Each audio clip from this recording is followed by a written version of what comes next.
Alhamdulillah. Alhamdulillahilladzi arsala ar-rasula bid-dini yutahhirul quluba tahira. Huwallazi azhara sabilahu bi syari'ati wat tariqah. Asyhadu an la ilaha illallah wahdahu la syarika lah. Wa asyhadu anna sayyidana wa nabiyyana Muhammadan abduhu wa rasuluhu la nabiyya ba'dah.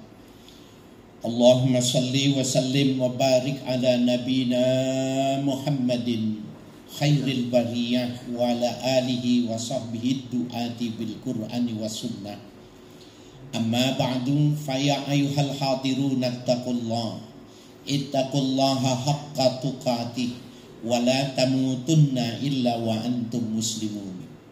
Fatadabbaru maqala jalla jalalu alladzina yu'minuna bil ghaibi wa yuqimuna as-salata wa mimma razaqnahum yunfikun. Sadaqallahul maulana al-azim wa sadaqa rasuluhun nabiyul habibul karim wa nahnu ala dzalika minasyahidin walhamdulillahi rabbil alamin. Jamaah salat Jumat rahimakumullah. Ketika kita membuka Al-Quranul Karim, di awal-awal lembaran pertama itu kita akan mendapati kriteria orang yang beriman. Surah Al-Baqarah ayat 3 sebagaimana tadi sudah disampaikan dalam muqaddimah. A'udzubillahi minasyaitonir rajim. Alladzina yu'minuna bil ghaibi wa yuqimuna as-salata wa mimma razaqnahum yunfikun. Orang-orang yang beriman itu mereka beriman bil ghaib, beriman kepada sesuatu yang gaib. Nah, ulama mengatakan bahwa yang dimaksud dengan gaib itu kullu ma akhbara bihir rasul mimma la tahdi bihil uqul wal afham.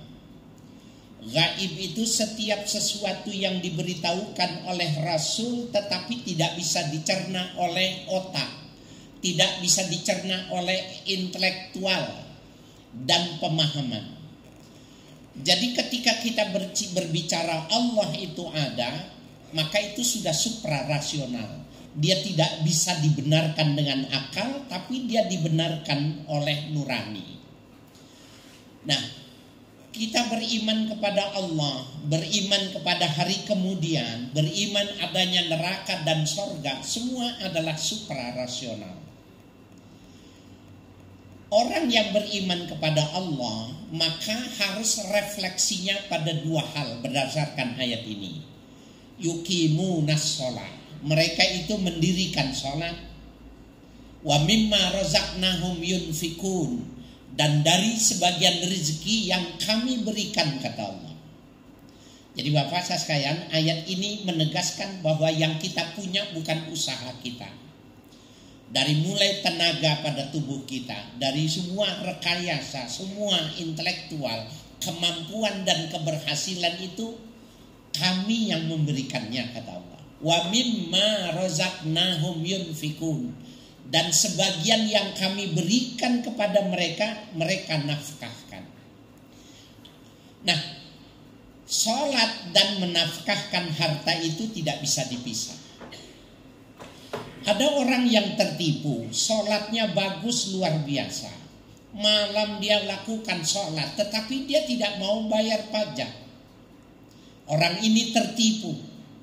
Ada orang rajin betul sholatnya, tapi dia tidak mau bayar zakat, tidak ada sedekah, tidak ada kepedulian sosial, maka dia tertipu. Imam Al-Ghazali mengatakan bahwa ini tidak bisa dipisah, maknanya kajanahai ta'ir yatiru fil hawa. Salat dan berinfak itu seperti dua sayap burung. Dengan dua sayap itu burung bisa terbang. Kalau salah satunya patah, salah satunya tidak berfungsi, burung itu tidak akan bisa terbang. Iman seseorang tidak bisa menghantarkan dari bumi untuk masuk ke langit. Subhanallah. Ada orang yang mau sholat rajin tapi tertipu, dia tidak mau menginfakkan.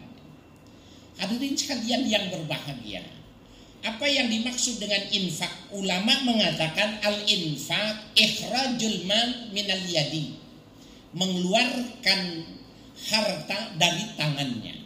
Apabila yang dikeluarkan itu hukumnya wajib, namanya zakat. Apabila yang dikeluarkan itu adalah tatawu, sukarela, namanya sedekah. Apabila kewajiban itu karena ikatan kebersamaan berumah tangga, namanya nafkah. Nah, hadirin sekalian, wajib dua hal ini. Ada juga kata Imam Al-Ghazali ketertipuan. Ada orang kaya, dia punya harta cukup dari keperluan kehidupannya, tetapi dia memilih beribadahnya puasa setiap hari. Orang kaya ini memilih ibadahnya sholat malam setiap malam, zikirnya ratusan ribu kali. Kata Imam Ghazali tertipu. Orang kaya itu beribadahnya dengan hartanya. Orang yang tidak punya harta beribadahnya dengan puasa. Orang yang miskin ibadahnya bangun malam. Maka itu dibersamakan, frekuensinya dan kedudukannya disamakan bagi orang kaya yang berdakwah dengan hartanya, melakukan kegiatan ibadahnya dengan memberikan apa yang dia punya.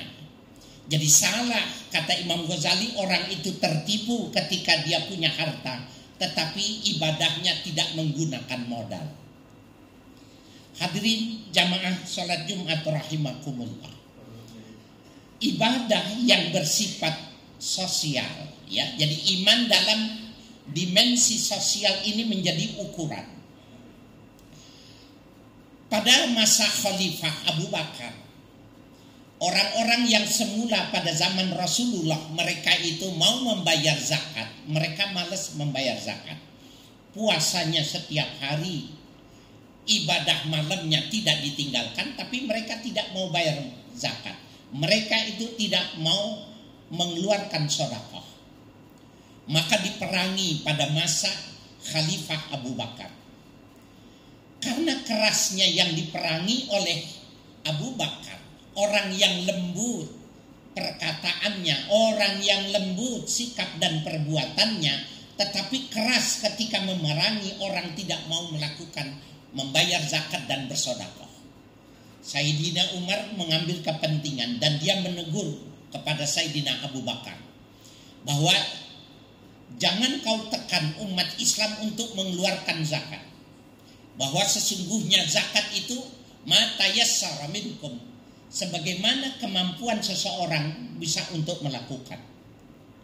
Apa yang terjadi Bapak sekalian? Abu Bakar orang yang lemah lembut, perkataannya sopan, berdiri dia. Ya Umar, ketika Rasulullah hadir, maka mereka wajib membayar zakat dan mereka mengeluarkan zakat. Mereka mengeluarkan sedekah, punya kepedulian sosial, bahkan ukhuwah, menghilangkan kemiskinan. Kalau kau menghalang-halangi yang mereka lakukan terhadap perintah Rasul, maka sesungguhnya engkaulah orang yang pertama yang aku akan perangi. Sayyidina Umar ketika diingatkan bahwa itu adalah perintah Nabi dan pada zaman itu ada sebuah kesamaan sosial, ada semacam teori tentang sosialisasi kehidupan ekonomi begitu bagus, maka Sayyidina Umar akhirnya reda, akhirnya dia memahami bahwa memang sholat tidak bisa dipisahkan dengan sedekah, sholat tidak bisa dipisahkan dengan zakat. Artinya ibadah ruhiyah badaniyah berupa sholat tidak ada manfaatnya kalau tidak ada refleksi ritual sosial kemasyarakatan yang berupa kepedulian terhadap orang yang tidak mampu. Bapak saya sekalian yang berbahagia, ini masih di bulan Muharram, bulan bersyukur, bulan yang diberikan oleh Allah kita untuk lebih banyak memberikan atensi dalam hal yang bersifat maliyah. Bahkan dianjurkan di bulan Muharram tanggal 10 dan berikutnya itu memberi bonus uang belanja kepada istrinya, memberi bonus uang jajan kepada anaknya, memberi bonus kepada pekerja-pekerja di rumahnya. Karena sesungguhnya di bulan ini banyak karunia Allah diberikan, diturunkannya. Nah, hadirin sekalian yang berbahagia, oleh karena itu pemahaman yang dimaksud dengan keimanan sebagaimana Nabi diriwayatkan dari Sayyidina Ali bin Abi Thalib, al-imanu qaulun bil lisan.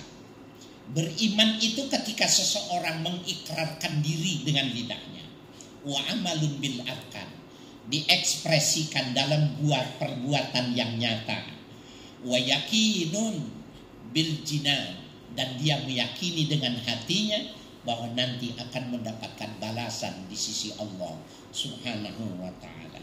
Barakallahu li wa lakum fil Qur'anil azim wa nafani wa iyyakum bima fihi minal ayati wa zikril hakim wa taqabbala minni wa minkum tilawatahu innahu was-samiul alim. Aqulu qawli hadza wa astaghfirullahal azim li wa lakum wa lisairil muslimina wal muslimat wal mu'minina wal mu'minat fastaghfiruh innahu wal ghafurur rahim.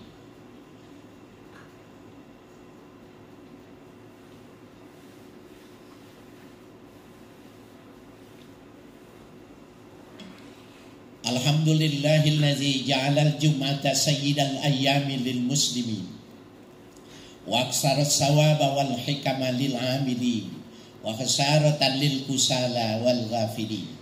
Asyhadu an la ilaha illallah wahdahu la syarika lahul haqqul mubin wa asyhadu anna sayyidana wa nabiyyana Muhammadan abduhu wa rasuluhu imamal anbiya wal mursalin. Amma ba'du fa ya ibadallah usikum wa iyaya bitaqwallah wa ta'atihi la'allakum tuflihun. Fattaqullah fa innallaha yaqulu fil Qur'an innallaha wa malaikatahu yusalluna 'alan nabi ya ayyuhalladzina amanu sallu 'alaihi wa sallimu taslima. Allahumma salli wa sallim wa barik ala sayyidina Muhammad wardallahu 'alal khulafa'ir rasyidin Abi Bakri wa Umar wa Utsman wa Ali wa an baqiyatis sahabati wat tabi'in wa tabi'ina lahum bi ihsanin ila yaumiddin wa alaina ma'ahum bi rahmatika ya arhamar rahimin. Allahumma ighfir warhamil muslimina wal muslimat wal mu'minina wal mu'minat al ahya'i minhum wal amwat innaka sami'un qaribun mujibud da'wat famhu 'anna dzunuba wal khataaya was sayyi'at famhu 'anna dzunuba wal khataaya was sayyi'at walhamdulillahi rabbil alamin. Ibadallah innallaha ya'muru bil adli wal ihsan wa ita'i dzil qurba wa yanha 'anil fahsya'i wal munkari wal baghi ya'izukum la'allakum tadhakkarun wa la dzikrullahi akbar.